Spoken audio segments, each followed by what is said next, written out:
For example, Dan is in the book of James, and all the tribes are there. Dan shall be a serpent by the way. Dan shall be a serpent by the way. James chapter 3, white man speak with forked tongue. Man's tongue is forked, and they say that the deeper the split in a viper's tongue, the more poisonous it is. And James says that Dan was like a serpent, and James chapter 3 said the tongue is a deadly poison full of evil. So the point is, every one of those tribes has an infirmity. Like, for example, Dan, they become too judgmental. Reuben and Simeon were cruel, just like church people can be cruel. Judah was deceived and drunk with wine. Zebulun was an open port, so prejudice came in. Issachar bowed between two burdens, and he couldn't find his way because he became a servant to tribute. Asher became fat and lazy.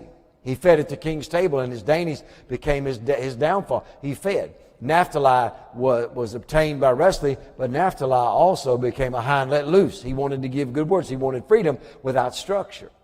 So every tribe had an identity. Every tribe had an infirmity. Every tribe had an intercessor. And you'll find the key to the intercessions of Jesus at the right hand for the church are found in those stones on the breastplate. For example, Gad is the diamond. And the diamond's the hardest substance known to man. So God says the diamond is the overcomer. Gad's the overcomer. So He put the diamond on the breastplate. And when Jesus prays for us as Gad, He prays that we overcome. We are the overcomers. We're not the undergoers. We're the overcomers.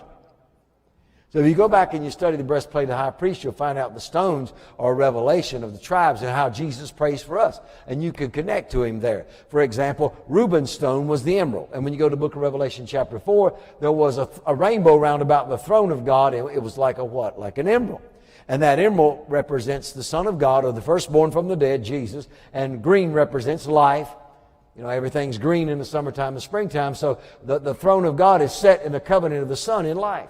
And so He prays for us, the sons of God, to have the life of Jesus made manifest. And then finally, every one of those tribes had an inheritance. Every one of them. And you go to Deuteronomy 33, you walk through there, and the same thing's true of us tonight in the realm of the Spirit.